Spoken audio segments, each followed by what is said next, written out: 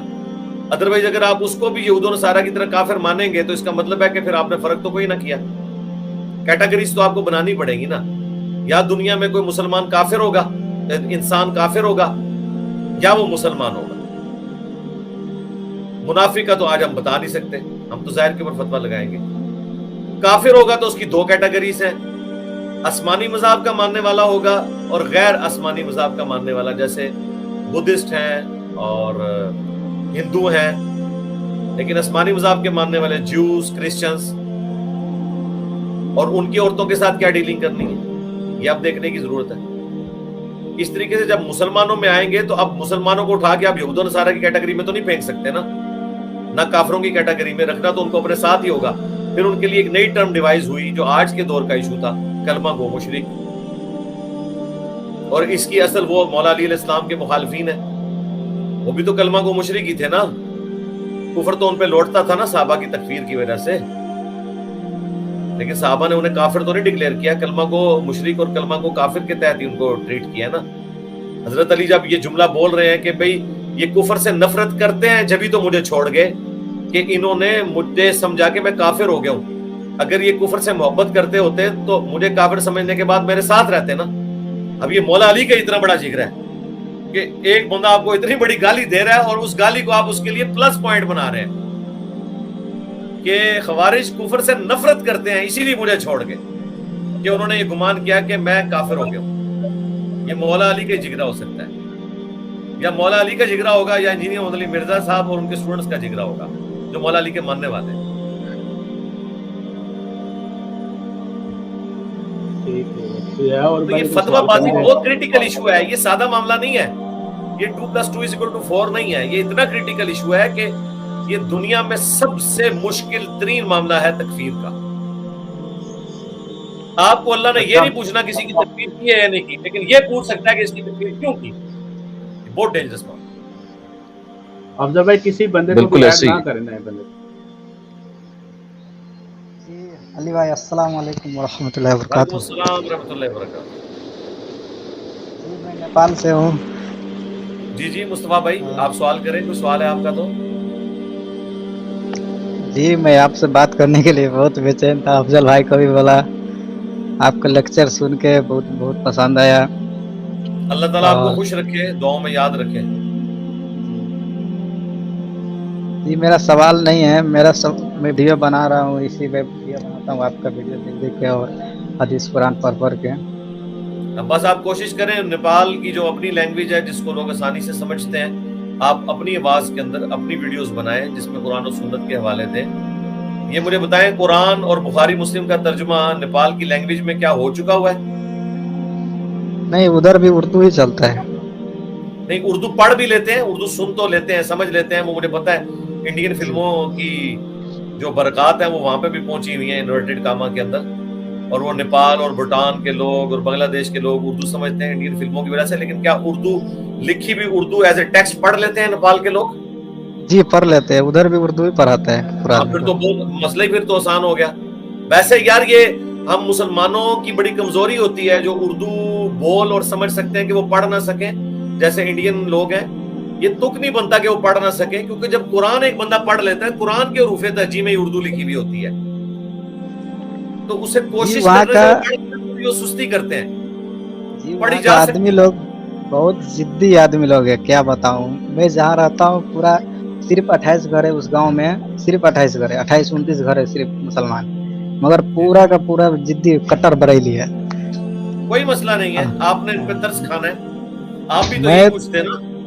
ہاں جی میں بھی تھا، میں تو کسی سے نہیں ڈرتا ہوں، میں تو اللہ نے آپ کے بعد ہدایت کا دروازہ بند تو نہیں کر دیا نا، باقیوں کو بھی انشاءاللہ ملے گی، کوشش آپ کرتے رہیں۔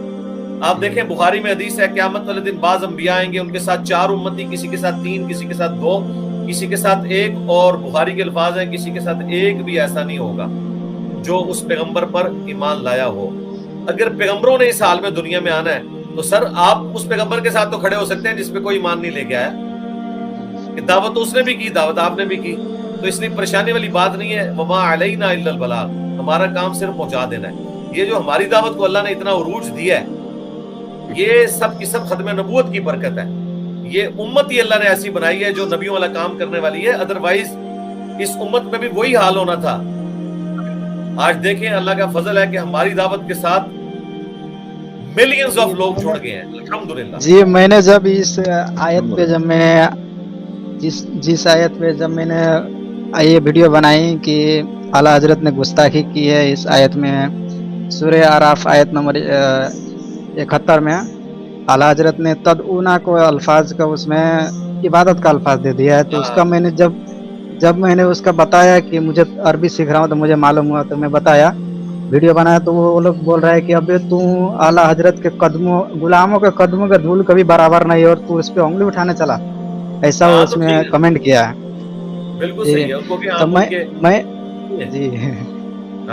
میں نے اس میں کمنٹ کیا ہے کہ میں انگلی نہیں پورا ہاتھ اٹھاؤں گا، اس لیے کہ اس نے گستاخی کی ہے، اللہ تعالیٰ کی شان میں گستاخی کی ہے، اور وہ دفاع کرتے ہیں۔ پہلے میں نے اس میں گوش کر کے اس کے بولا کہ آپ اگر اس کے رسول ہے، آپ اس کے رسول نہیں ہے، آپ بابی ہے۔ میں نے اس میں کمنٹ کیا آپ بابی ہے، اس کو رسول نہیں ہے، تو وہ بولتا ہے کہ رسول اللہ سے محبت کرنا کیا غلط ہے؟ میں نے کہا غلط محبت کرنا نہیں ہے، غلط یہ ہے کہ آپ اس گستاخوں کا آپ ساتھ دے رہے ہیں، اس کو بچانا غلط ہے۔ تو ایسا ہی اس کو وہ لوگ بات کو گھما رہے ہیں، بات کو سمجھنے کی کوشش ہی نہیں کرتے ہیں، بات کو گھما رہے ہیں۔ اس لیے میں ویڈیو ابھی بنا رہا ہوں۔ توحید کے اوپر دعوت دینے کی بجائے ان کو نبی الاسلام کی شان میں جو ان کے بزرگوں نے گستاخی کی ہے نا، اس پہ رکھا کریں۔ جی ہاں، وہی ویڈیو سب میں بنا۔ ہاں توحید کے اوپر ان کی کوئی رگ نہیں پھڑکتی ہے، توحید کے لیے کوئی سینسٹیو نہیں ہے، ان کو کوئی فرق نہیں پڑتا۔ پوری دنیا مشرک ہو جائے، یہ کہیں گے کہ نہیں شرک ختم ہو چکا ہے۔ ان سے آپ نے ان کی زبان میں بات کرنی ہے، چشتی رسول اللہ پہ۔ میں نے بہت بار مولوی صاحب میں نے مولوی صاحب کو بولا ہے کہ آپ صرف پہ بیان کیجئے، وہ بولتا ہے ٹھیک ہے میں کروں گا، مگر بیان نہیں وہ کیوں کریں گے؟ انہیں کہ شرک کو چھوڑیں، آپ چشتی رسول اللہ پہ بیان کر دیں کہ یہ کفر ہے، بس۔ اشرف علی رسول اللہ پہ تو وہ کر دیں گے، چشتی رسول اللہ پہ بھی کر دیں۔ نہیں کہتے نہیں، لیکن یہ وہ بات ہے جو اپنی عوام کے سامنے وہ فیس نہیں کر سکتے، وہ ڈریں گے کہ آپ ان کی عوام کو کہیں چشتی رسول اللہ نہ پتہ چل جائے، آپ ان کی عوام کو چشتی رسول اللہ بتائیں، توحید نہ بتائیں، ان کو کوئی فائدہ نہیں ہے۔ وہ لوگ سیدھا کہتے ہیں کہ آپ میرے سامنے آؤ، پتہ چل جائے گا کون اس کے رسول ہے کون باغی ہے۔ تو میں نے کہا مجھے پتا ہے کہ مجھے سامنے آ کے کوئی فائدہ نہیں ہونا ہے، میں سامنے بھی آؤں گا تو میں جتنا میرا دلائل ہے، تو مجھے تو پتا ہے کہ میں آپ کا دلائل جتنا ہے PDF فائل میں وہ پیش کروں گا، اس کو میں بولوں گا، میں کچھ نہیں بولوں گا، آپ یہی پڑھ کے پبلک کو سنا دیجیے بس۔ اور کوئی سوال ہے مجھے بتائیں پھر۔ جی بالکل شیخ صاحب، ایک سوال ہے کہ یہ اہل حدیث مساجد میں یہ کرتے ہیں قیام اللیل، تو یعنی کہ رات کو جو قیام کرتے ہیں، تو ایک وقت آپ نے فرمایا تھا کہ یہ بدعت ہے، اس کے بارے میں پلیز تھوڑی سی آپ ورڈنگ دے دیں پلیز۔ کون سا بدعت ہے؟ یہ شیخ صاحب علی بھائی، رات کو جو یہاں جیلوں ہمارے چوک الحدیث میں کرتے ہیں قیام اللیل، جو پڑھاتے ہیں جماعت کے ساتھ نوافل کے نا جی، تراویح کے بعد، اس کی بات عرض کر رہا تھا۔ نہیں میں نے کبھی بھی بدعت نہیں کہا، وہ آپ کو غلط فہمی ہوئی ہوگی۔ میں نے کبھی نہیں کہا کہ جی بدعت جی ہے. ہمارے نزدیک تو قیام اللیل جو ہے وہ 8 رکعت ہے. 8 رکعت کے بعد اگر کوئی نوافل کے طور پر پڑھنا چاہتا ہے تو اس میں کوئی حرج نہیں ہے. یہ نفلی عبادت ہے, نفل کی جماعت جائز ہے.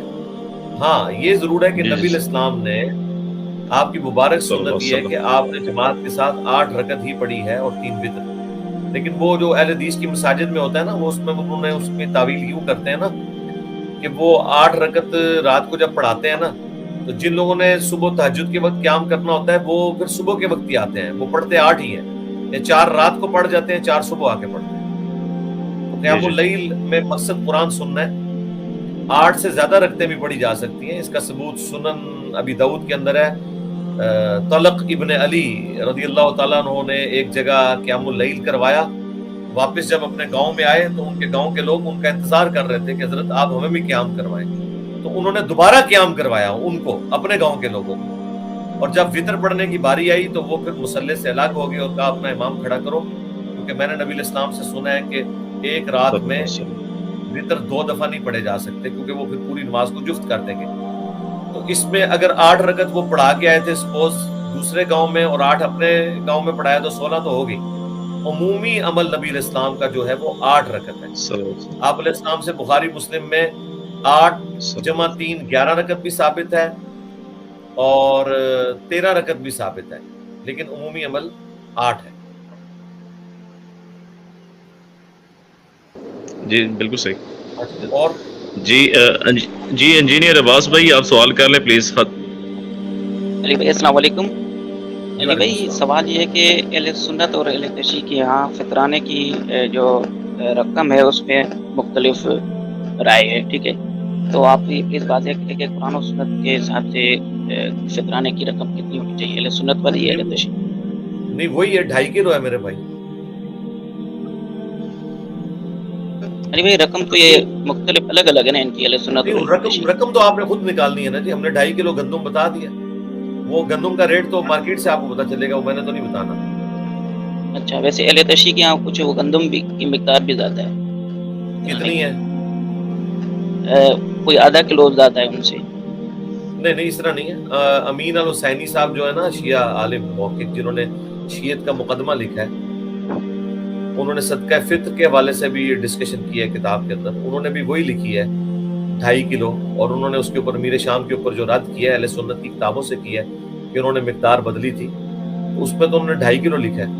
میں نے اس کے اوپر ایک ویڈیو ریکارڈ کروا دیا ہے صدقہ فطر کے اوپر سنی شیعہ کا اختلاف. تو مجھے نے اس میں بتایا کہ 2.5 کلو گندم کے اوپر کوئی اختلاف نہیں ہے, 2.5 کلو گندم ہی بنتی ہے. حنفی جو ہے نا وہ فرق کر دیتے ہیں اس حوالے سے. جو اہل حدیث کا موقف ہے اور جو صحیح الاسناد احادیث سے بخاری مسلم سے ابو داؤد ترمذی سے ثابت ہے وہ 2.5 کلو ہی ہے. اب گندم کا ریٹ آج کل سپوز اگر چل رہا ہے 70 روپے, تو 70 اور 70 140 ہو گیا, اور 35 آپ اوپر کر لیں 175 ہو گیا, تو یہ ہوگا. اچھا علی بھائی ایک اور بھی سوال ہے, ایک غیر مسلم بھائی کی طرف سے تھا کہ کیا کافر وہ ہوتا ہے جو خدا کا انکاری ہو یا غیر اسلامی ہو؟ کیا چیز؟ کہ کافر صرف اسے ہم کہہ سکتے ہیں جو خدا کا انکار کرے یا غیر اسلامی ہو, مطلب کہ ایک دونوں ہی کافر مسلمان ہیں, ہو, دونوں ہی کافر ہیں, دونوں ہی کافر ہیں, مطلب اسلام دونوں ہی کافر. مسلمان کو پر پریکٹسنگ مسلمان نہ ہو. نہیں وہ پریکٹسنگ مسلمان تو ایک الگ چیز ہے نا. جو بندہ اسلام کے علاوہ کوئی اور ریلیجن اڈاپٹ کیے ہوئے ہے وہ کافر ہے. ان الدین عند اللہ الاسلام, یہ واضح ہے قرآن میں. اسی طریقے سے ہے وَمَن يَبْتَغِ غَيْرَ الْإِسْلَامِ دِينًا فَلَن يُقْبَلَ مِنْهُ, جو بھی اسلام کے علاوہ کوئی دین لے کر اللہ کے حضور حاضر ہوا, اللہ اس سے اس کا دین قبول نہیں کرے گا. اب اسلام کے علاوہ جتنے بھی ادیان ہیں وہ کفر ہیں, اور کفر عربی میں کہتے ہیں انکار کرتے ہیں. اب اس میں ایتھیسٹ بھی آ جائیں گے. اس میں ایتھیسٹ کو کیا قرآن نہیں ایڈریس کرتا, جو خدا کے وجود کے قائل نہیں, انہیں بھی قرآن کافر کہتا ہے. یہود و نصارہ کو بھی قرآن کافر کہتا ہے. سورہ بینہ کے اندر یہود و نصارہ کو اللہ تعالیٰ نے کافر قرار دیا ہوا ہے. اور اس طریقے سے بت پرست جو ہیں وہ بھی کافر ہیں. دنیا میں مسلمانوں کے علاوہ جتنے بھی ادیان کے ماننے والے یا مذاہب کے ماننے والے لوگ ہیں وہ کافر ہیں. ہاں پھر کافروں کی کیٹیگری ہے. کون سے آسمانی مذاہب کے ماننے والے ہیں ان کو ہم اہل کتاب کافر کہتے ہیں.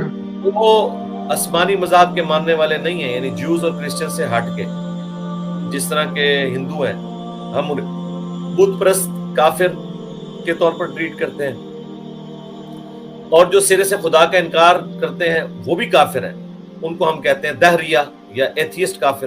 کافر تو وہ بھی ہیں.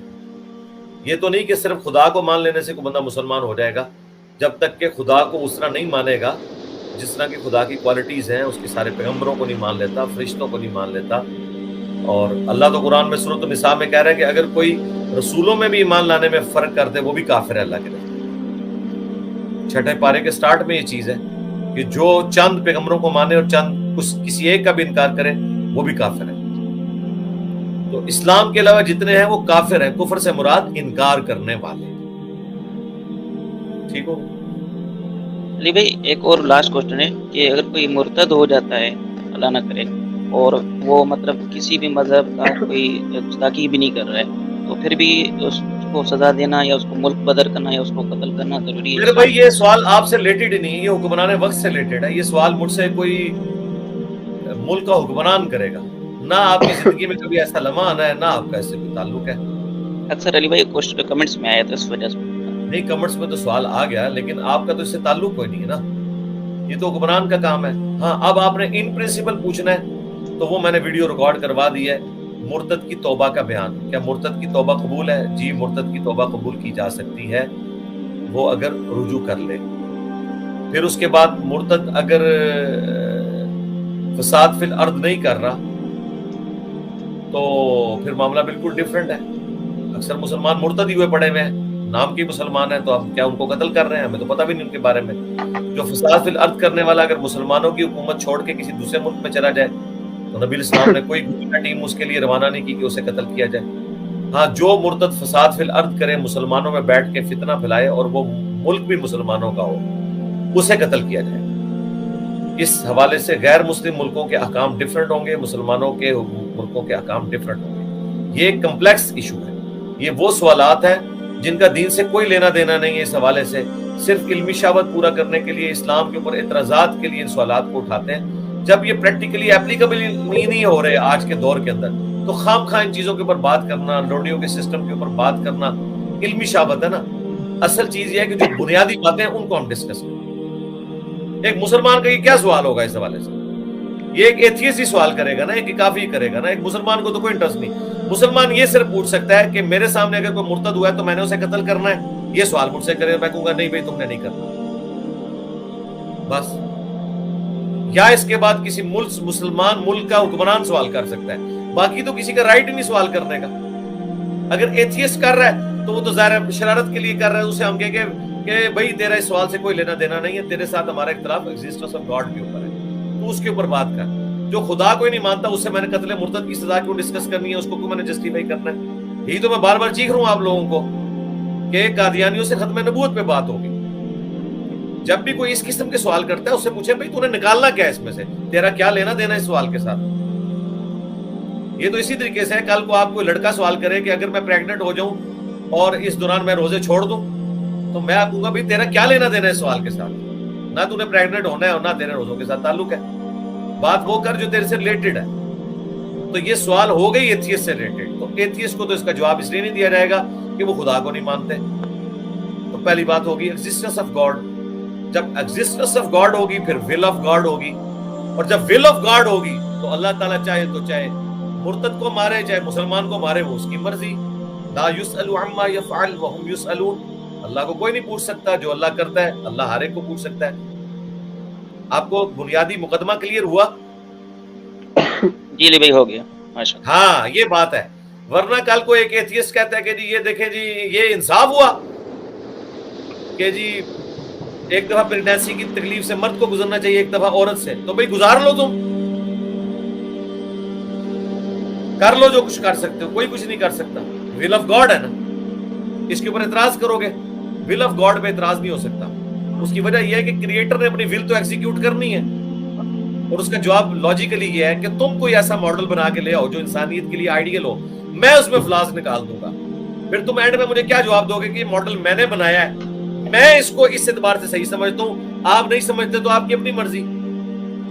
ول آف گاڈ کے بغیر تو آپ مقدمہ لے کے ہی نہیں چل سکتے. یہ تو بالکل ایک غلط چیز ہے, میتھمیٹیکلی رانگ سٹیٹمنٹ ہو جائے گی اگر آپ ول کے بغیر چلیں گے. اس لیے بنیادی اختلاف کو سمجھا کریں. دیوبند سے ہمارا بنیادی اختلاف ان کے عقیدوں پہ ہے جو المحنت میں لکھے ہوئے. اب دیوبند آ کے ہم سے یہ جھگڑا کریں کہ آمین اونچی کیا نہیں آستہ, بھائی تم نے اس میں سے نکالنا کیا ہے؟ تم آمین اونچی بھی کہہ لو تب بھی میرا تمہارا تو بون آف کنٹینشن تو وہ عقیدے ہیں جو تمہارے باب المحنت میں لکھ کے امت کو ایک فرسودہ نظریات دے کے چلے گئے ہیں. جب تک تم ان پہ بات کر کے اپنی توبہ ریکارڈ نہیں کرواتے ہو, تم نے نکالنا کیا ہے رفع الیدین کر کے؟ دیوبندی سارے دنیا کے رفع الیدین شروع کر لیں, ہمیں رتی برابر ان سے خوشی نہیں ہوگی جب تک وہ المحنت کے عقیدوں سے اعلان برات نہیں کرتے. اور اگر وہ المحنت کے عقیدوں سے اعلان برات کر دیں, رفع الیدین نہ بھی کریں, ہم ان کو ٹالریٹ کرنے کے لیے تیار ہو جائیں گے کہ چلو کم از کم انہوں نے جہنم میں جانے کے اسباب تو ختم کر لیے. تو یہ پھر ایک فروئی چیزیں ہو جائیں گی, یہ اس لیول کی انٹینسٹی نہیں ہوگی. اسی لیے شیعہ کے ساتھ میں کہتا ہوں کہ ہمارا شیعہ کے ساتھ اختلاف یا صحابہ کرام کی توہین یہ تو بہت چھوٹے مسئلے ہیں. اصل مسئلہ یہ ہے کہ انہوں نے عقیدہ امامت گڑھا ہے اور امت کو اس کا پابند کیا ہے. یہ اتنی بڑی دھرار ڈالی ہے انہوں نے, اتنا بڑا عقیدہ داخل کیا ہے جس طرح صوفیاء نے کشف الالہام کے نام کے اوپر امت میں داخل کیا ہے اور لوگوں کو پابند کر رہے ہیں, اور اماموں کی تقلید کے اوپر امت کو پابند کر رہے ہیں, 4 اماموں کے اوپر جو نہ پیغمبر تھے, نہ تابعی تھے, نہ صحابی تھے, اور ایک امت کو ایک نیا عقیدہ کھڑا کر دیا ہے. اس طرح منصوص من اللہ اماموں کو ماننا بہت ڈینجرس چیز ہے. تو یہ اصل ہمارا اختلاف ہے. جب تک یہ سیٹل نہیں ہوتا, ہم شیعہ کے ساتھ کسی اور مسئلے پہ بات کرنے کا ہمیں کوئی انٹرسٹ ہی نہیں ہے, چاہے وہ گھوڑے کو چھوڑ کے کسی اور چیز کے نیچے سے گزرے. ہمارا کیا لینا دینا اس چیز کے ساتھ؟ ہمارا بنیادی اختلاف یہ ہے کہ آپ نے ایک عقیدہ کھڑا کہ امام منصوص من اللہ ہوتے ہیں, اور جو اماموں کو نہیں مانتا وہ دین کی بیسکس کو نہیں مان رہا. یہ اتنا بڑا عقیدہ آپ نے امت میں داخل کیا, اس کی جڑ قرآن میں دکھائیں کہاں ہے؟ قرآن تو بالکل خالی ہے. اور بعض اوقات یہ چیزیں ختم نبوت کے اوپر ڈاکہ مارنے والی ثابت ہو جاتی ہیں. اگر آپ وحی کا بھی عقیدہ رکھ لیں اور آسمانی خبروں کا بھی عقیدہ رکھ لیں کہ کسی کے دل کے اوپر القاء ہوتی ہے رسول اللہ کی وفات کے بعد. یہ تو ناج البلاغہ میں بھی مولا علی کا خطبہ ہے کہ یا رسول اللہ آپ کی موت, رسول اللہ کی میت پہ آپ کی موت عام انبیاء کی موت کی طرح نہیں ہے, بلکہ آپ کی موت کی وجہ سے آسمان کا دروازہ زمین پہ بند ہو گیا ہے وحی کی خبروں کا. مولا علی تو مان ہی نہیں رہے. اگر مولا علی نہیں غیبی خبروں کو مان رہے رسول اللہ کی وفات کے بعد, تو بعد کے اماموں کے بارے میں کس طرح کی چیزیں کو کلیم کر سکتا ہے؟ یا کوئی صوفی کیسے کلیم کر سکتا ہے؟ یا 4 امام جو سنیوں نے کھڑے کیے ان کے اوپر آپ یہ کلیم کر سکتے ہیں؟ تو اللہ کے بندو, آپ بنیادی مقدمے کو سمجھیں. یہ خام خواہ کی ادھر ادھر کی بحثیں نہیں کرنی ہیں. روایتیں تو لوگ نکال کے لے آئیں گے. جو آج آپ کو گمراہی کے پیشوا لوگ نظر آ رہے ہیں, تو آپ کیا سمجھتے ہیں ان کے اباء و اجداد نہیں رہے ہیں 8 سے 1000 سال پہلے؟ کیا بابے نہیں رہے ہیں یار؟ 261 ہجری میں 261 میں اگر امام مسلم فوت ہوئے ہیں تو بازید بھی تو 261 میں فوت ہوا ہے. اگر آپ امام مسلم سے کوئی چیز دکھائیں گے وہ بازید سے دکھائیں گے, تو ہم یہ کہیں گے کہ بھائی ان چیزوں کو قرآن و سنت پہ پیش کیا جائے گا. ہمیں کسی کے کوئی دوست نہ لگائے. اور تو روایتیں آپ کو لا کے دکھا دیں گے جی خالد بن ولید نے زہر پی لیا, ہم کہیں گے یہ تو دین کی اساس کے خلاف ہے, کوئی زہر کھا پی نہیں سکتا, اس کی تو اسلام میں اجازت نہیں ہے. کس طرح خالد بن ولید کر سکتے ہیں؟ یہ روایتیں مردود ہیں ساری اصول محدثین کے اوپر. یا پھر حضرت خالد بن ولید کے اوپر شریف فتویٰ لگے گا کہ انہوں نے زہر کیوں کھایا, اگر مر جاتے تو پھر. یا کوئی حدیث دکھائیں کہ نبی اسلام فرمایا کہ بسم اللہ پڑھ کے زہر کھا لیا کرو. تو جب اس طرح کی کوئی چیز نہ دکھا سکے, تو کیا رسول اللہ نے جو کھانا کھایا تھا غزوہ خیبر کے موقع پر, اور آپ کے ساتھی جو شہید ہو گئے تھے, بخاری مسلم میں آیا, انہوں نے بغیر بسم اللہ کے کھانا کھایا تھا؟ ان کے اوپر کیوں نہیں ایگزیکیوٹ ہوئی یہ چیز جو رسول اللہ کی موجودگی میں تو اتنے معجزات ظاہر ہوتے تھے؟ اس طرح کی نہیں, ہم اصول پہ بات کریں گے کہ اصول بتاؤ. اصول یہ بتاؤ کہ کیا بسم اللہ پڑھ کے زہر کھانا قرآن و سنت سے ثابت ہے یا نہیں. اس کی مخالفت میں ہم حدیثیں دکھا دیتے ہیں, تم اس کے حق میں نبی علیہ السلام کا فرمان بتاؤ, خلفائے راشدین کا عمل بتاؤ. یا پھر ہم ان روایتوں کو پھر اصول محدثین پہ پرکھ کے تو ان کو پرے پھینک دیں گے جس سے صحابہ کرام کی حرمت کے اوپر اثر آ رہا ہے, تو یا پھر ان صحابہ کے اوپر شریف فتویٰ لگے گا. پھر بتاؤ دونوں میں سے کون سی چیز چوز کرنی ہے؟ پھر کہیں گے فتویٰ نہ لگائیں, آپ یہی کہہ لیں کہ روایتیں کمزور ہیں. ہمیں کوئی روایت مجبور نہیں کرتی کہ ہم قرآن سنت کی جو بنیادی عقائد و نظریات ہیں ان کے خلاف کوئی بات قبول کر لیں. یہ لوگ کیا کرتے ہیں، قرآن اور سنت کی جو بنیادی اساس ہے نا، اس کے مقابلے پر کوئی ضعیف روایت کو دور دراز سے کتاب لا کے نا ایک بات بیان کر کے پورا قرآن و حدیث فارغ کر دیتے ہیں، حالانکہ پورے قرآن و حدیث کی روشنی میں اس بات کی تعویل کرنی چاہیے۔ یہ ہم کرتے ہیں، ہم کہتے ہیں قرآن توحید میں واضح ہے، لہٰذا آپ کوئی بھی روایت لے کے آؤ گے دور کی کتاب سے، ہم اسے پرکھیں گے ایاک نعبد و ایاک نستعین کی روشنی میں، ہم اسے پرکھیں گے امن یجیب المضطر اذا دعاہ ویکشف السوء، کیونکہ یہ تو سارا اصل ہے، اور یہی دھوکہ قادیانی کرتے ہیں۔ قرآن و سنت کی نصوص بالکل واضح ہے کہ نبی الاسلام کے بعد کوئی پیغمبر نہیں ہے، کوئی اور کتاب نازل نہیں ہونی ہے۔ اب لا کے کبھی مادی کے نام کے اوپر امتی نبی کھڑا کر دینا، کبھی کچھ کر دینا، کہتے ہیں کہ بندو امتی نبی اگر کھڑا کرنا تھا تو اس امت میں جو سب سے زیادہ حقدار ہے امتی نبی ہونے کا وہ تو مولا علی ہے، کیونکہ بخاری مسلم میں حدیث ہے علی کی میرے ساتھ کوئی نسبت ہے جو ہارون کی موسیٰ کے ساتھ، مگر میرے بعد کوئی نبی نہیں۔ تو ہارون تو پیغمبر تھے موسیٰ کے ساتھ، تو رسول اللہ کے ساتھ اگر کوئی پیغمبر ہوتا آپ کے سپورٹ میں تو وہ علی ہوتا۔ تو امتی نبی بنانا ہے تو اگر مولا علی کو بناؤ نا، پھر اگر مولا علی امتی نبی نہیں ہے اس کے بعد تو تصور ہی نہیں ہو سکتا کہ کوئی شخص جو ہے وہ امتی نبی ہو جائے۔ جو سب سے بڑا تھا، جس کے بارے میں حضور اسے کہہ رہے ہیں کہ ہارون کی طرح میرے لیے، اور ساتھ فرما رہے ہیں میرے بعد کوئی نبی نہیں ہے، تو آپ تو پھر ڈینائل کر رہے ہیں نا کہ اگر علی نبی نہیں ہے تو کوئی اور شخص جرت بھی نہ کرے۔ پھر بخاری مسلم کی حدیث کہ میری اور باقی انبیاء کی مثال ایک بلڈنگ کی سی ہے جس میں ایک اینٹ کی جگہ خالی ہے، اور جتنے لوگ گزرتے ہیں وہ اس کی تعریف کرتے ہیں اور کہتے ہیں کہ ایک اینٹ لگ جائے تو یہ عمارت مکمل ہو جائے گی، اور وہ ایک اینٹ میں ہوں۔ جب جگہ ہی ایک اینٹ کی ہے تو پھر آپ دوسرا بندہ کیسے گزار سکتے ہیں بیچ میں؟ کبھی کوئی روایت پکڑ کے، کبھی کوئی روایت پکڑ کے۔ بھائی چیز دیکھی جاتی ہے اصول کیا چل رہا ہے، قرآن و سنت کے نصوص کیا بتا رہے ہیں، باقی ادھر ادھر کی باتیں ان کی تعویل ہوگی، یا اصول محدثین پہ مردود ہوں گی، یا گھڑی ہوئی روایتیں ہوں گی، اور یا ان کا وہ مطلب نہیں ہوگا وہ جو لے رہے ہوں گے۔ ہمیں کوئی بات مجبور نہیں کرتی کہ ہم قرآن بخاری مسلم میں آئے ہوئے واضح دلائل کی روشنی میں کسی اور کتاب سے کوئی ایسا نظریہ پکڑیں کہ اس کی بنیاد پہ قرآن بخاری مسلم کو ہی الٹ دیں تو 24 کیرٹ سونا ہے۔ آپ کو میری بات سمجھ آ رہی ہے؟ یہ میں آپ کو سلیقہ بتا رہا ہوں دعوت و تبلیغ کا۔ یہ نہیں ہے کہ آپ کو کسی نے ایک شغلی چھوڑ دی تو آپ اس کے پیچھے چل پڑیں گے، اصول میں بات کھڑی ہوئی ہوگی۔ اصول میں آگے علیکم بسنتی و سنت الخلفاء الراشدین المہدیین، اور دین میں بدعتوں سے بچنا، میرے خلفاء راشدین کو پکڑنا۔ اب یہ ہو نہیں سکتا کہ خلیفہ راشد کے خلاف کوئی کھڑا ہوا ہے تو آپ اس کو بھی کسی طریقے سے جسٹیفائی کرنے کی کوشش کر دیں، اور وہ بھی صرف علی کے کیس میں۔ حضرت عثمان کے مخالفین کو بلوائی کہنا شروع کر دیں، حضرت ابو بکر کے مخالفین کو منکرین زکات کہنا شروع کر دیں، اور حضرت علی کے مخالفین کے بارے میں یہ بات کریں نہیں جی دونوں طرف ایک جیسے ہی ہیں نا جی۔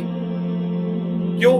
یا لا کے تم نے اس حدیث کے مفہوم کو پنکچر کر دیا، بے ایمانی کر رہے ہو، جبکہ اس شخص کے بارے میں الگ سے حدیثیں ہیں کہ عمار کو باقی جماعت قتل کرے گی، عمار انہیں اللہ اور جنت کی طرف بلائے گا، اور وہ جماعت جہنم کی طرف۔ حضور کو پتا تھا کہ علی کے ساتھ انہوں نے غداری کرنی ہے، اس لیے حضور نے مولا علی کی ایک ایک حدیث کے اوپر خود ایک ایک جنگ کے اوپر مہر لگا کے گئے اپنی زندگی کے اندر، کہ تاکہ اگر کسی کو علیکم بسنتی و سنت الخلفاء الراشدین والی حدیث نہ ہضم ہو رہی ہو تو وہ بخاری مسلم کی حدیث سے یہ رزلٹ نکال لیں۔ یہ کیا کرتے ہیں، وہ ساری حدیثوں کو چھوڑ کے کبھی کوئی روایت پکڑ کے لے آئیں گے، کبھی کوئی پکڑ کے لے آئیں گے۔ وہ جی دیکھیں حضرت علی تو پچھتاتے تھے جنگ کے اوپر، وہ جی مصنف ابن ابی شیبہ میں کاش میں جنگ جمل سے 20 سال پہلے فوت ہو گیا ہوتا۔ بھئی اس میں کہاں یہ ثابت ہوتا ہے کہ مولا علی یہ کہہ رہے تھے کہ جنگ جمل میں نے غلط لڑی ہے؟ اس کا کانٹیکسٹ تو دیکھیں، مولا علی نے مخالفین کی لاشوں پہ گریہ کیا ہے اور کہا بیٹا حسن کاش مجھے یہ دن نہ دیکھنا پڑتا، میں 20 سال پہلے مر جاتا۔ یعنی یہ میرے خلاف آ کے میرے ہاتھوں سے نہ مرتے، نہ یہ امام وقت سے بغاوت کرتے، اور نہ مجھے شریعت کو ایگزیکیوٹ کرنا پڑتا۔ جس طرح بخاری مسلم میں ہے جب ایک زانیہ عورت کو حضور نے سنسار کروایا، اس کے پتھر کے لگنے سے خون کی چھینٹ ایک صحابی کے چہرے پہ پڑی تو اس نے لعنت کر دی، تو حضور نے فرمایا لعنت نہ کرو، اس کی توبہ اگر سب پہ تقسیم کر دی جائے تو کفایت کر جائے۔ حضور نے اس چیز سے روکا کہ لعنت نہ کرو۔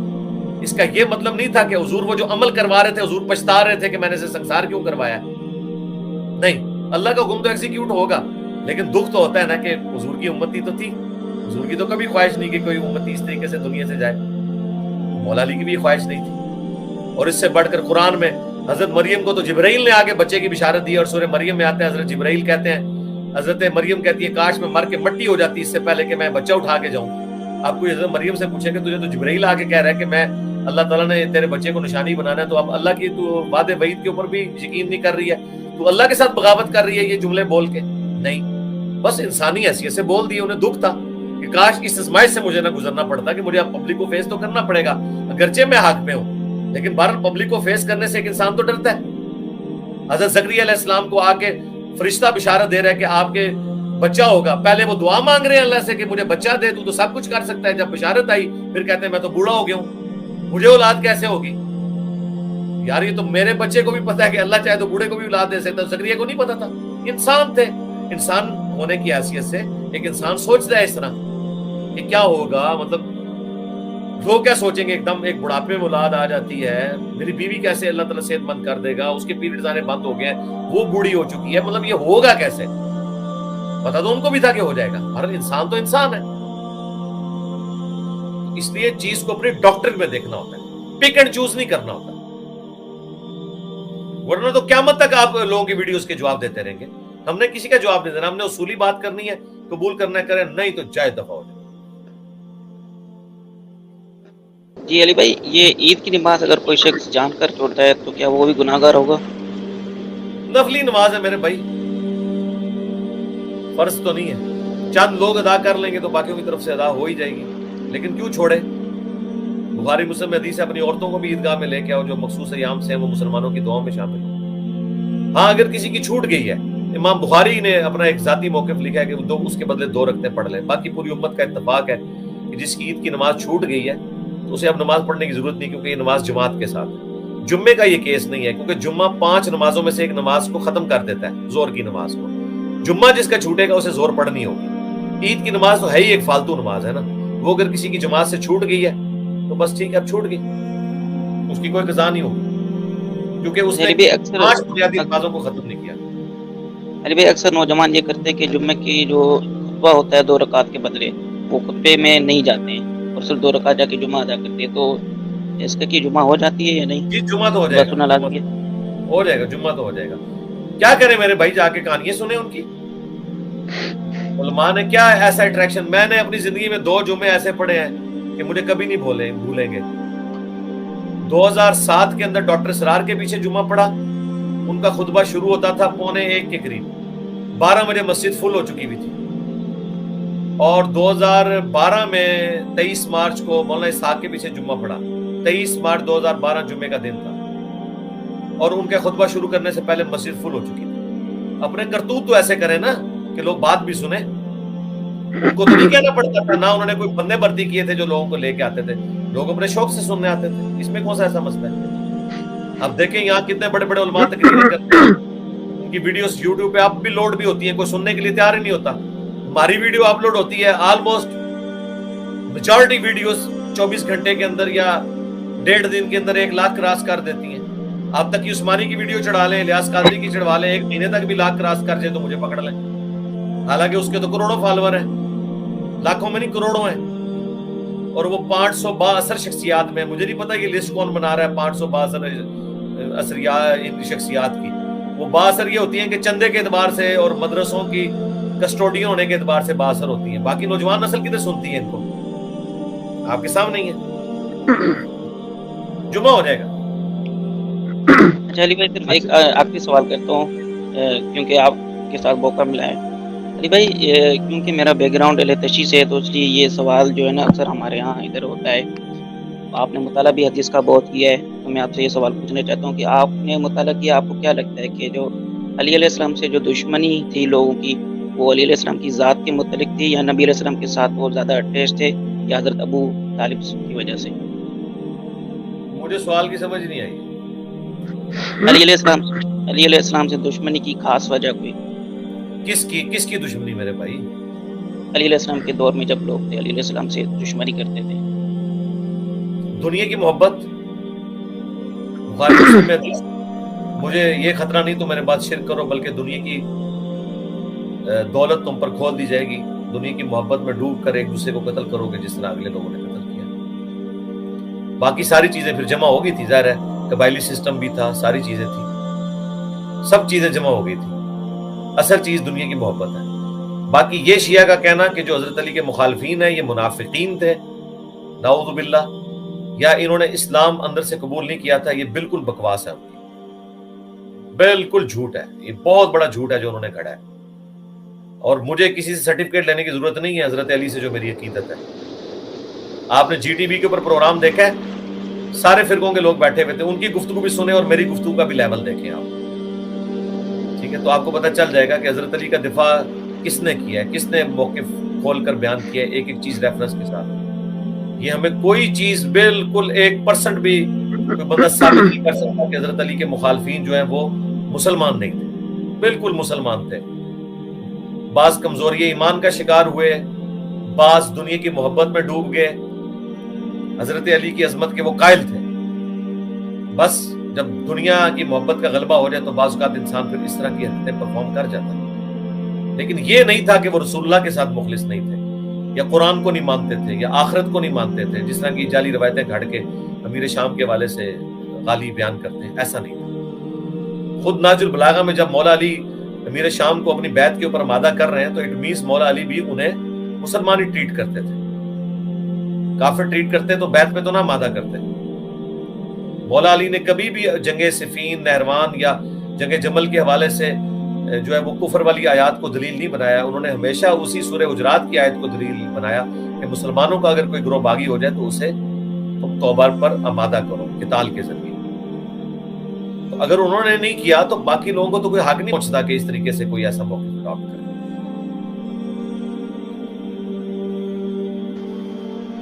اچھا علی بھائی، ابھی چونکہ عید بھی قریب ہے تو اب دیکھیں گے جو حنفی عید پڑھتے ہیں وہ میں غالباً 6 تکبیر سے پڑھتے ہیں، اور جو ہم پڑھتے ہیں سنت کے مطابق وہ تقریباً 12 تکبیرات سے شاید پڑھی جاتی ہے. تو اب عام بندہ کیا کرے، اب کسی کو پتہ نہیں ہے. سارے ہم تو انشاءاللہ کے حکم سے اہل حدیث کے پیچھے پڑھتے ہیں عید کی نماز. تو کیا حنفیوں کے پیچھے بھی پڑھنے سے عید کی نماز ہو جائے گی؟ میرے بھائی عید کی نماز کب اتنی امپورٹنٹ ہوگی کہ اس کا مرتبہ فجر، ظہر، عصر اور مغرب عشاء سے زیادہ ہو گیا؟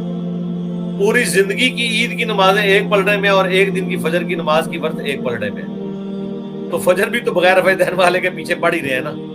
ادھر تو پھر بھی کم از کم 6 تو کر ہی رہے نا. شکر کرو، نماز ہو جائے گی میرے بھائی، کوئی فرق نہیں پڑتا. جی السلام علیکم ورحمۃ اللہ وبرکاتہ. جی وعلیکم السلام ورحمۃ اللہ. جی علی بھائی، میں انڈیا سے ہوں اور الحمدللہ میں آپ کو تقریباً 4-5 سال سے سن رہا ہوں. الحمدللہ اللہ تعالیٰ سے شکریہ ادا کرتا ہوں کہ اللہ تعالیٰ نے مجھے، آپ کے ذریعے اللہ تعالیٰ نے مجھے قرآن و سنت کے منہج پر پہنچایا ہے. اور میں کہنا چاہوں گا کہ علی بھائی آپ کا جو انداز بیان ہے، جو پرانے مطلب جو ویڈیو لیکچرز ہیں، میں کہنا چاہوں گا کہ وہ لیکچرز میں جو آپ نے جس طریقے سے جس انداز اپنایا ہے گفتگو، آپ نے اس لہجے نے مجھے مجبور کیا ہے قرآن و سنت کے دلائل کو ماننے پر. اور دوسرا، پہلی پرائرٹی یہی ہے کہ آپ کا لہجہ، دوسرے نمبر پہ آپ کے دلائل. کیونکہ اگر جس لہجے میں آپ نے مطلب جیسے سمجھ آتی کہ یار ایسی کی تیسی جیسا آپ نے کر دی ہے کہ مطلب جس طریقے سے آپ نے اس کو ریپریزنٹ کیا ہے. اور رفع دین کا ہی لیکچر تھا جس کو میں نے سن کر الحمدللہ کتاب و سنت کے منہج پر آنے کا سبب بنا ہے. اس سے پہلے میں نے آپ کی ویڈیو کلپ سنی تھی جنید جمشید صاحب کے نا دفاع کے اوپر، جو انہوں نے مطلب حضرت امی عائشہ رضی اللہ عنہا. ہاں جی ادھر ہی رک جائیں، آپ کی ڈاکٹرنگ یہی ختم ہو گئی ہے. جنید جمشید والی ویڈیو تو میری بہت سخت تھی، کوئی نرم نہیں تھی. بالکل غلط بیانی کریں گے اگر آپ کہیں گے کہ وہ نرم تھی. وہ تو میں نے پھٹے اٹھا کے رکھ دیے تھے ان کے. اب یہی اینا کہنا کہ ہمیں ایک چیز سخت لگ رہی ہوتی ہے جو ہمارے ساتھ میچ کر رہی ہوتی ہے، اور دوسری بات ہمیں وہ نرم لگ رہی ہوتی ہے. تو جنید جمشید والی ویڈیو نرم نہیں تھی. جی نہیں مطلب وہی کہنا جی مطلب نرم تو بالکل نہیں لگی، کیونکہ جب آپ نے اشرف علی تھانوی صاحب اور اعلیٰ حضرت کے جو آپ نے، اور خصوصاً اہل حدیث جو عالم دین ہیں، ان کی جب آپ نے بتایا نا، میں نے آپ سمجھ اس دن میرے کانوں سے دھواں نکل گیا کہ یار مطلب اتنے بڑے بزرگوں سے بھی کیا مطلب اس معاملے میں غلطی ہو سکتی ہے. کیونکہ آپ کو پتہ ہی ہے کہ جنید جمشید صاحب کی اس ویڈیو کلپ کے بعد ہر طرف ہنگامہ مچ گیا تھا کہ مطلب گستاخ رسول والا معاملہ، خصوصاً پاکستان میں. تو الحمدللہ میں شکر ادا کرتا ہوں، اور اللہ کے فضل سے آپ کے دعوت کے طریقے سے اور آپ کے سمجھانے سے الحمدللہ ہمارے خصوصاً ہماری والدہ بھی ماشاءاللہ کتاب و سنت پر منہج پر آ چکی ہیں. پہلے تو مطلب وہ بھی مطلب کوئی بھی سنی سنائی عالم کی مطلب بات سن کر قبول کر لیتی تھی، لیکن الحمدللہ وہ کتنے بھی بڑے آج آپ کی لیکچر سننے کے بعد الحمدللہ اتنا آپ سمجھ لیں کہ ان کی تطہیر ہو چکی ہے روحانی، کہ مطلب وہ کوئی بھی اگر سنتے ہیں نا تو مطلب وہ پہلے کہتی ہیں کہ یار یہ ہو سکتا ہے کیا، سیدھا سیدھا یا تو کہہ دیتی یار یا تو کہانی ہے، یا پھر وہ کہہ دیتی ہاں یہ بات میں مطلب وزن ہے. میری بہن چھوٹی ہے الحمدللہ نابالغ ہے، لیکن وہ بھی مطلب کہہ دیتی یار ماشاءاللہ یہ بالکل درست کہہ رہے ہیں. اور باقی وہ بڑے سے بڑے عالم کی کبھی کوئی لیکچر سنتی ہو تو کہتی ہے یار یہ تو کہانیاں بیان کر رہے ہیں. تو بس یہی تو ہم نے ڈیمیج کرنا تھا، کہ بتانا تھا کہ آپ کے اندر یہ کمپیٹنسی پیدا ہو جائے کہ آپ کو کہانی میں اور دین میں فرق نظر آ جائے. اب مجھے مزید بتانے کی ضرورت نہیں، آپ خود ہی کریں گے. آج سوال ہے آپ کا تو کوئی کریں. جی علی بھائی سوال یہی تھا کہ آپ نے جس طریقے سے بنو امیہ کے آپ نے پرکچے اڑا دی، اور خصوصاً پرکچے مطلب آپ نے قرآن و سنت کی دلائل میں خصوصاً احادیث نبوی صلی اللہ علیہ وآلہ وسلم کے ذریعے اپنی بات تو آپ نے کی نہیں. کیا وجہ ہے کہ جو اہل حدیث علماء ہیں یا پھر جو مکتب فکر ہے یہ مطلب کیوں مطلب مان کیوں نہیں لیتے کہ ہاں یار ٹھیک ہے غلطی ہے؟ کیا وجہ ہے کہ اتنے دلائل ہونے کے باوجود بھی مطلب وہ اس کو غلط تعویل کرتے ہیں؟ اور جس حدیث کا آپ نے حوالہ دیا تھا عبداللہ ابن شاید عباس کا، وہ خون کی بوتل والا جو نبی صلی اللہ علیہ وسلم کو خواب میں دیکھا، اس حدیث کو 10 سے زیادہ محدثین نے صحیح کہا ہے. بعد میں آج بچے بچونگڑے جو اہل حدیث کے جو آ رہے ہیں وہ کہہ رہے ضعیف ہے. تو مطلب کیا وجہ ہے کیوں نہیں مانتے؟ کوئی نہیں کہہ رہا میرے بھائی، کس نے ضعیف کہہ دیا؟ کوئی نہیں ضعیف کہہ رہا. جی تو مطلب یہی میرا سوال تھا کہ مطلب کیوں نہیں مان رہے کہ مطلب میں آپ کو جواب دیتا ہوں اس کا. پہلی تو بات یہ ہے کہ میں اس کے ساتھ ایگری نہیں کرتا کہ اہل حدیث بات نہیں مان رہے. یہ بات ہی بالکل غلط ہے. آپ کہیں کہ اہل حدیث کے مولوی اور ان کے کٹر اندھے فالوور نہیں بات مان رہے. جی اہل حدیث تو ایز اے فرقہ ختم ہو چکا ہے. یہ مجھے ذرا اہل حدیث اپنا اسٹیٹسٹیکل انالیسس کر کے بتائیں کہ ہماری دعوت لانچ ہونے کے بعد کتنے بریلوی دیوبندی ہیں جو اہل حدیث ہوئے ہیں؟ کوئی بھی نہیں ہوا. ان کے کہیں ان کو چھوڑ گئے. اب جو تحقیق کرتا ہے تو وہ صرف مسلم ہوتا ہے. تو یہ بات نہ کریں کہ اہل حدیث، آپ یہ کہ اہل حدیث کے مولویوں نے نہیں سنا تو وہ دیوبندی بریلویوں کے مولوی بھی نہیں سنیں گے. پبلک اہل حدیث کی سن رہی ہے، یہ بات نہ کریں. یہ آپ کے سامنے افضل بھائی بیٹھے ہوئے تو یہ کیا اہل حدیث نہیں تھے یہاں پہنچنے سے پہلے؟ شاہد بھائی کیا رفع دین نہیں کرتے تھے یہاں پہنچنے سے پہلے؟ یہ سارے لوگ ہی وہی تھے جو رفع دین کرتے تھے. اہل حدیث کی عوام تو ٹوٹلی ادھر ہی آ گئی ہے. آپ ان چند لوگوں کو چھوڑیں، ان کی ویورشپ یہ ہے کہ ان کی ویڈیوز 250-300 سے زیادہ لوگ نہیں دیکھتے. ان میں بھی آدھے ہمارے اسٹوڈنٹ ہوتے ہیں، اور جس میں یہ ہمارا نام لکھ دیتے ہیں وہ 2-2.5 ہزار پہ پہنچ جاتی ہے، اس میں بھی آدھے ہمارے اسٹوڈنٹ ہوتے ہیں. عوام الناس اہل حدیث کی بات سن رہی ہے. بے فکر رہیں آپ. جو نہیں سن رہے وہ اپنے ضمیر کے خود مجرم ہیں. جی بالکل علی بھائی. وہ ایک میں ایک عالم کا نام مطلب لینا چاہوں، نام نہیں لوں گا، بس ایک واقعہ مطلب ڈسکس کرنا چاہوں گا جو مطلب کہہ رہے تھے آپ کے بارے میں، شاید آپ کو ہی پتا ہو کہ مطلب میرا دل چیرتا ہے اس کا نام لیتے ہوئے. میں اس کا نام بھی نہیں لوں گا، اس کی وجہ سے ہمارے اہل حدیث کتنے مطلب اس کا دل کیوں چیر رہا ہے؟ اس کا دل اس لیے چیر رہا ہے کہ ہمارے بچے جو نوجوان ہمارے ہاتھوں سے بنے آج وہ معاذ اللہ نعوذ باللہ انجینئر کے. تو آپ کو سرٹیفکیٹ کہاں سے ملے؟ اس نے خود سرٹیفکیٹ دے دیا ہے کہ آج ہندوستان کے کونے کونے میں اس کی آواز سنائی دی جا رہی ہے. ہاں تو وہ آپ کو بتا رہے ہیں نا. جی کوئی ایسی مسجد نہیں علی بھائی، میں وثوق کے ساتھ کہہ سکتا ہوں، خواہ وہ بریلوی کی ہو، دیوبند کی ہو، اہل حدیث ہو، وہ آپ کو الحمدللہ اچھے الفاظ سے ہو یا برے الفاظ سے. میری کوئی تعریف کی آپ قصیدے نہ پڑھیں. یہاں بیٹھے علم دین کے لیے، کوئی دینی بات کرنی ہے وہ آپ کریں. میری تعریف کرنے کے بجائے کوئی سوال پوچھنا ہے نا پوچھیں، بس یہ کریں. ہمیں یہ رونے تو ہم روتے رہتے ہیں، بہرحال آپ کو بات پوچھنی ہے تو آپ پوچھیں. جی اور نہ دوسری بات علی بھائی، جو آپ نے جو بات کی تھی مطلب جو بدعت کے حوالے سے، جو 11ویں کا جو مطلب کھانا پکایا جاتا ہے مطلب پکوان کے حوالے سے، اور خصوصاً جو شیعہ کا جو آپ نے محرم والا جو ذکر کیا تھا، آپ نے کہا تھا کہ مطلب ٹھیک ہے کھانا جائز ہے.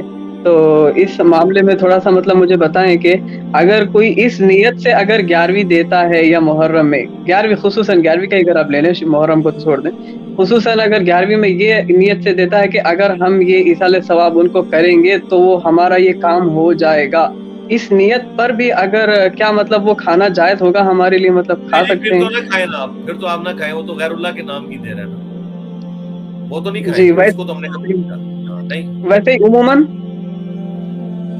وہ تو ختم ہو گیا میرے بھائی. وہ تو کھانے کے بغیر ہی شرکی ایکٹیویٹی ہوگی. جی جی وہ اب علی بھائی آپ کی نا مطلب آؤٹ آف کانٹیکس نا مطلب ایسے ہی مطلب آپ کی کلپ اٹھا کے نا مطلب یہ مطلب کہہ رہے مطلب یہ مطلب جو اہل حدیث علماء مطلب بات کر اہل رہا ہوں. حدیث ادھر ہی رک جاؤ. اہل حدیث اگر یہ بات کر رہے ہیں تو پھر آپ کی کمزوری ہے نا. میں نے اس میں سید داؤد راز جو اہل حدیث جی انڈیا جی کے صدر ہیں ان کا میں نے بتایا کہ وہ تو سارے بابوں کی پڑھتا ہے, تو آپ اس کے منہ پہ وہ کالک ملے نا بجائے مجھ سے پوچھنے کے میرے بھائی.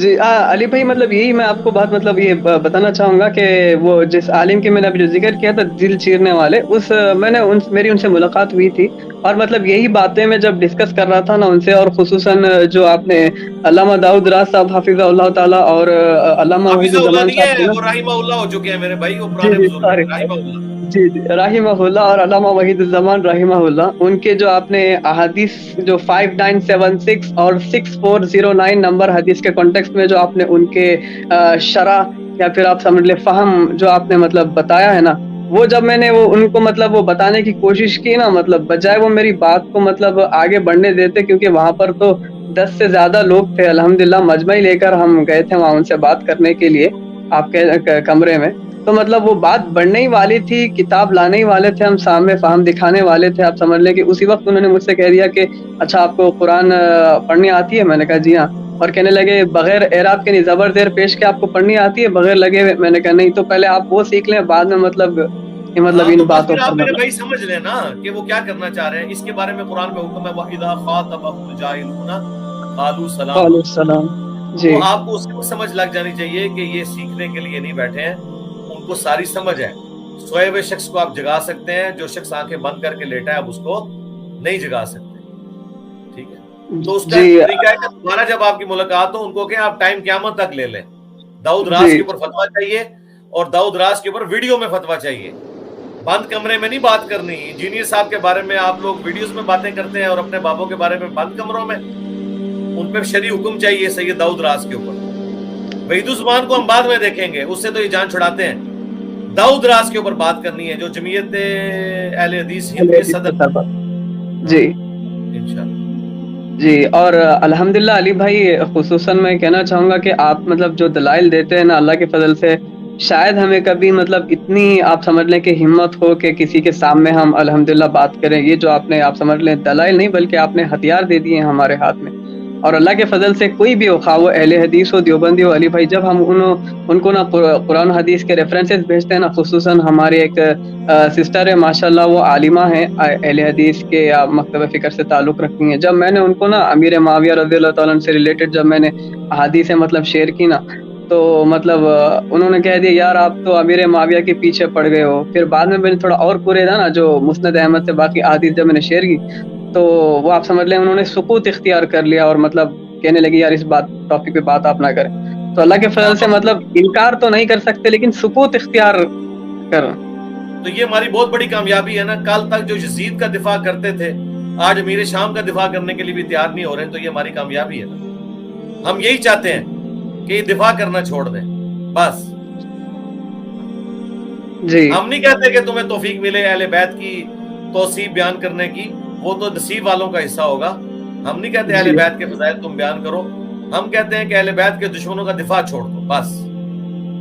آپ محرم کے جمعے نہ پڑھاؤ اہل بیت کی شان میں بے شک, ٹھیک ہے. اب محرم میں انہوں نے جمعے تو پڑھائے ہیں شیعہ کے خلاف, یا یکم محرم جو انہوں نے خود ساختہ حضرت عمر کی شہادت بنائی بھی ہے. لیکن آج جب یہ 21 رمضان کا جمعہ گزرا ہے یہ 2 دن پہلے, تو کسی کو توفیق نہیں کہ حضرت علی کے اوپر بیان کر دیں. تو پھر ان سے پوچھو کہ تم نے یکم محرم میں حضرت عمر کے اوپر کیوں بیان کیا تھا, ان کی شہادت کے اوپر.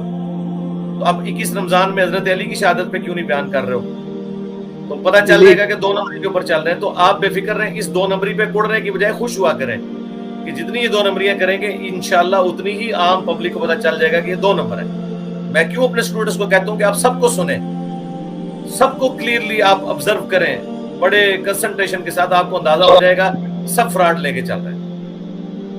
اچھا علی بھائی آپ نے 21 رمضان کا بتایا, تو چلو میں آپ سے واقعہ بتاتا ہوں. آپ ان کے جو جمعے ہیں نا وہ مولا علی علیہ السلام کی شان میں نہیں ہوتے. 21 رمضان کو جمعہ ہوتا ہے آپ کے خلاف.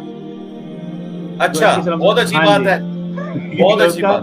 میں گیا نا اس دفعہ رمضان میں جمعہ پڑھنے گیا نا, ظاہر ہے جو ٹاپک تھا اور ان کو پتا تو ہوتا ہے کہ علی بھائی کیسے بولتے ہیں. پھر انہوں نے کہا جی 2 بندوں نے اسلام کو نقصان پہنچایا ہے, ایک انجینئر محمد علی مرزا دیوبند کی مسجد میں جمعہ پڑھتا ہوں, تو اور ایک جاوید احمد گامدی, یہ اتنے ہیں, یہ ہیں, وہ ہیں.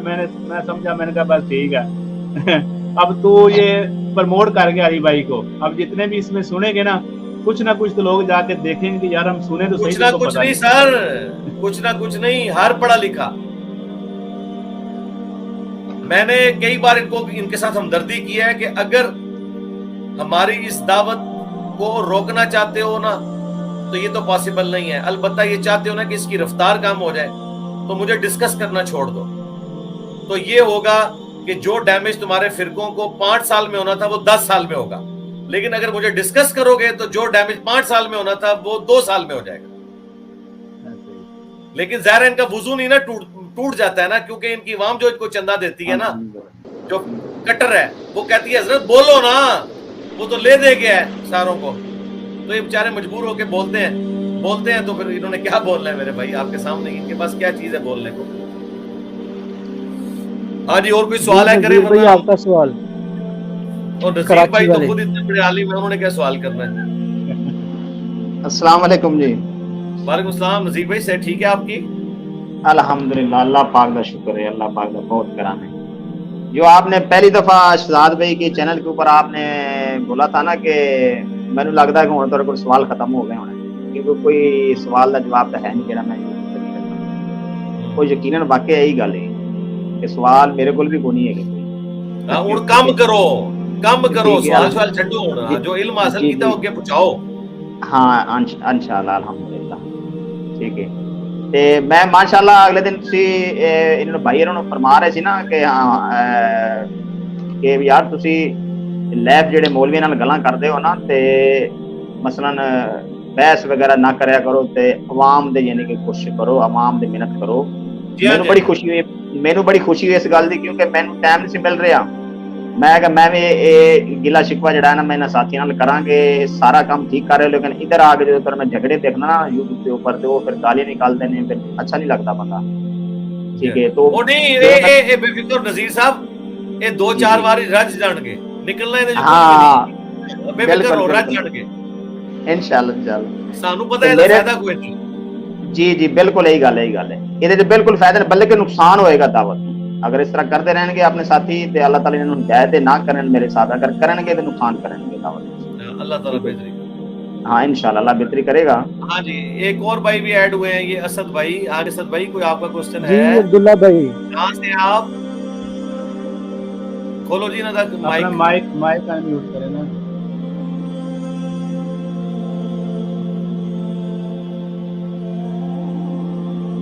عبداللہ بھائی مائک آن جو ہے نا کرے, آپ کر دینا اسکرین تو آپ. ہاں جی اسد بھائی. السلام علیکم سر. وعلیکم السلام ورحمۃ اللہ. سر کیسے؟ جی الحمدللہ. آپ کا کوئی سوال ہے, آپ نے کرنا ہے تو کریں. جی بہت بہت شکریہ آپ کا. بہت میرا 4-5 سال سے بہت خواہش تھا آپ سے بات کرنے کا, آج اللہ تعالیٰ پورا کر دیا. اللہ آپ کو خوش رکھے, اللہ تعالیٰ آسانیاں. جی اور بہت کم سے کم تو 3-4 بار آپ خواب میں بھی دیکھ لیا, الحمدللہ آج تو پورا ہو گیا. چلے آپ نے خواب آپ کی پوری ہو گئی نا جی, بیداری میں بھی جی آپ جی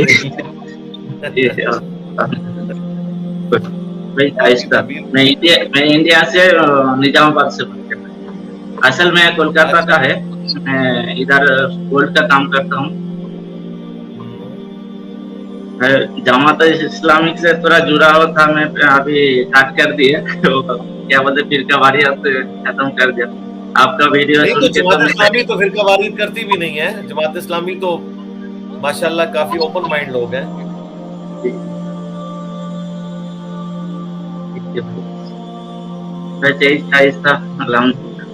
ہو گیا. چلے, آپ کا کوئی سوال تو نہیں ہے؟ نہیں سر. اچھا, اللہ آپ کو خوش رکھے. ہاں جی, اور افضل بھائی کسی کا کوئی کوشچن ہے تو میں پھر جی میرا سوال ہے ابھی جی کرے باقیوں کے بھائی سوال علی بھائی یہ ہے کہ عبداللہ بھائی مائک میوٹ کر لیں اپنا.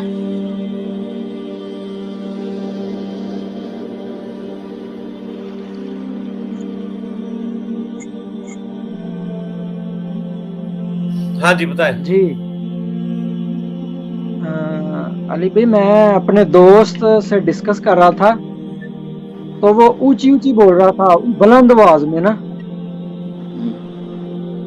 تو تھوڑی دیر بعد میرے ذہن میں سورۃ جمعہ کی آیت آئی کہ بہت بلند آواز تو گدھوں کی سی ہوتی ہے.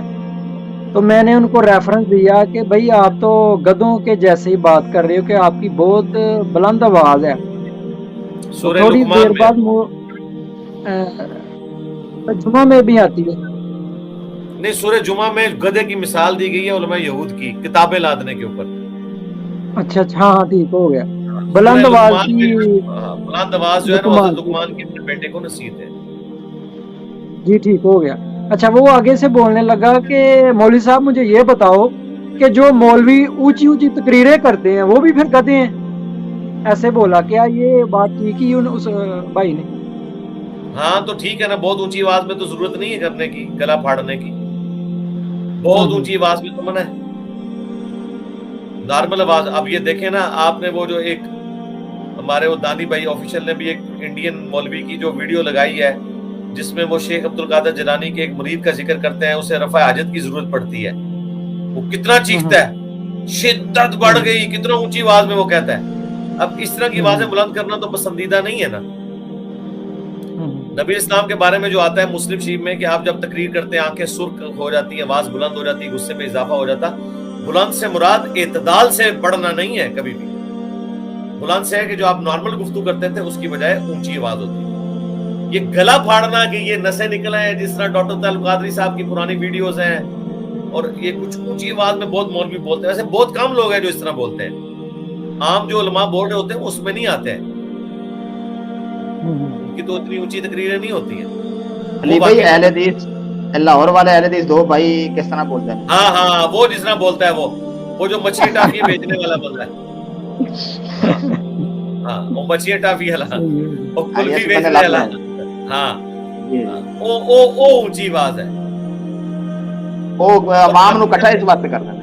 اچھا دوسرا یہ ہے کہ جب آپ کسی سے اس طرح بھی ڈسکشن کریں اگر اس کی بات بلند بھی ہو جاتی ہے تو بات کا رخ یہ کہہ کے نہ موڑ دیں کہ جی آپ کی تو گدھے کی طرح آواز ہے. وہ پھر بات کا رخ کسی اور طرف چلا جاتا ہے. یہ بعد میں بات ہو سکتی ہے. اس کے یہ کہ یار ذرا آہستہ بولو، یہ نہ ہو لوگ سمجھے ہم لڑ رہے ہیں. اس طرح کر کے نا بات کو بیلنس کیا کریں ورنہ اس کی ایگو ہرٹ ہو جائے گی. میرے پاس آ کے لوگ اتنا اونچا آ کے چیختے ہیں، آپ میرے اسٹوڈنٹس گواہ ہیں. میں نے کبھی کسی نے کہا یار اتنا اونچا کیوں بول رہے ہو یار، آہستہ بولو. اس طرح نہیں، کیونکہ وہ پھر بات کا رخ اور طرف بدل جاتا ہے. وہ پھر سمجھتے ہیں شاید یہ میری بات نہیں سننا چاہ رہا ہے اس لیے میری اس طرح کی غلطیاں نکال رہا ہے. ہم اس طرح کی چیزوں کو غیر علمی اپروچ سمجھتے ہیں. یہ بعد میں کسی وقت میں سمجھایا جا سکتا ہے. جب علمی ڈسکشن میں اگر کسی کی آواز بلند ہو جاتی ہے ٹھیک ہے، ہو سکتا ہے آدم اس کی آواز بلند ہو، ٹھیک ہے آپ بات کریں بس علمی طریقے سے بات کریں. ہاں گالی گلوچ پہ اتر ہے وہ ایک غلط بات. جی ایک اور بھائی ہیں، آپ کا سوال ہے بھائی دانی بھائی. السلام علیکم ورحمۃ اللہ وبرکاتہ. جی وعلیکم جی السلام. کہاں سے ہیں آپ؟ جی میں ممبئی سے ہوں، انڈیا سے. علی بھائی سے میرے ایک نسبت ہے.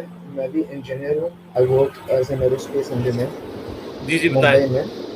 اور میرا بھی جو سفر ہے پرسنلی وہ کافی علی بھائی سے سملر ہی رہا. جس طریقے سے علی بھائی ایک بریلوی نقطۂ فکر میں انہوں نے آنکھ کھولی، میرا بھی فیملی بیک گراؤنڈ ایک کٹر بریلوی کا رہا ہے. دیوبند کے ساتھ وقت گزرا. اہل حدیث مکتب فکر میں جب میں نے وقت گزارنا شروع کیا تب میرا پہلی بار انٹروڈکشن علی بھائی سے ہوا تھا یوٹیوب میں. میں رفع الیدین کے ساتھ کس طرح نماز پڑھتے ہیں اس کی ویڈیو میں سرچ کر رہا تھا.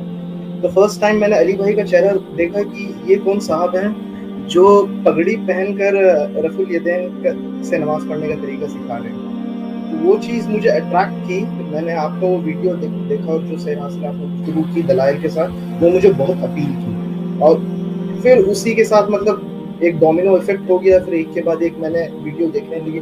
اس کے بعد جو دوسری مجھے آپ کی ویڈیو جو سب سے زیادہ اپیل کی وہ تھی 19 گستاخیوں والی عبارت پر جو آپ نے گرفت کی انڈیا پاکستان کے بزرگوں کی، اور وہ الحمدللہ ثم الحمدللہ میرے والدین اور میرے پورے گھر والوں کی ہدایت کا بھی سبب بنا، جو کہ بہت ہی ایک کٹر بریلوی پس منظر رکھتے ہیں۔ تو الحمدللہ میں آپ کا شکر گزار ہوں کہ آپ نے اس طریقے سے ایک علمی فضا قائم کی، اور اس کی وجہ سے ہزاروں اف ناٹ لاکھوں میں اس ہدایت کی روشنی پہنچی۔ الحمدللہ۔ بس یہ سچائی کی آواز کو لوگوں تک پہنچائیں۔ جی میرا ایک سوال ہے۔ جی بتائیں۔ میرا ایک سوال قیام اللیل کے متعلق ہے۔ آپ نے 6 سال پہلے وتر کی نماز پر آئی تھنک مسئلہ نمبر 130 ریکارڈ کیا تھا۔ جی ہاں 130۔ اس میں آپ نے 3 3 5 7 9 11 اور 13 رکعت وتر ایک سلام سے پڑھنے کا طریقہ بتایا تھا۔ حال ہی میں آپ نے ایک ویڈیو میں کہا ہے کہ آپ صلی اللہ علیہ وسلم صرف ان کی رات کی نفل کی جو نمازیں ہوتی تھی وہ 2 رکعتیں ہوتی تھیں، تو اس میں تطبیق کیا ہوگی؟ اس میں کیسے ہم ہاں جی میں نے خیر ہے اس میں آپ ذرا دوبارہ سن لیں اس کو، مسئلہ 130 کو۔ اس میں نے یہ ساری باتیں ڈسکس کی ہیں۔ پہلی بات ہے 13 رکعتیں ایک سلام سے میں نے اس میں نہیں بتائی ہیں، نہ 11۔ 9 تک ایک سلام سے،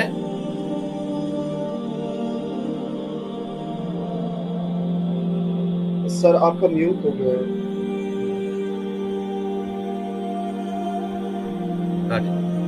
اس میں 11 رکعتیں جو ہیں وہ ایک سلام سے میں نے نہیں بتائی، نہ 13۔ 9 تک ایک سلام سے بتائی ہیں، 9، اور اس میں بھی 8ویں رکعت میں بیٹھنا، پھر 9ویں میں۔ 13 اور 11 جو ہیں وہ 2 کر کے ہیں، اور اس میں نے بتایا تھا کہ نبی علیہ السلام کا عمومی عمل یہی تھا کہ آپ 2+2+2 کر کے پڑھتے تھے اور اینڈ پہ 1 ملاتے تھے۔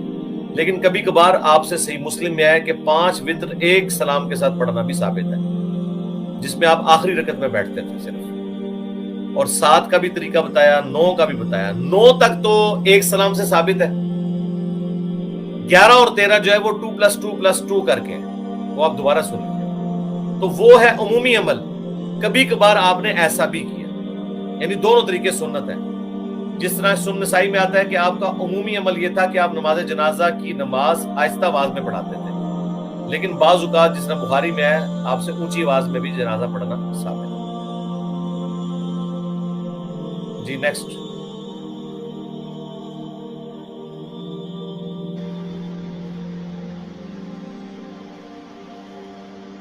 اچھا جی شاہد بھائی آپ کا سوال ہے کوئی؟ نہیں، سوال علی بھائی کو آرام کرنے دیں۔ کریے، میں اللہ دے اوپر دے صبح 11 بجے تک میں بولدا جے۔ بہت شکریہ جزاک اللہ علی بھائی۔ جزاک اللہ فی امان اللہ۔ اللهم صل علی محمد وعلى آل محمد، سبحان ربک رب العزة عما یصفون، وسلام علی المرسلین والحمد للہ رب العالمین، آمین۔ ٹھیک ہے جی، فی امان اللہ، اللہ حافظ۔ اللہ حافظ، السلام علیکم۔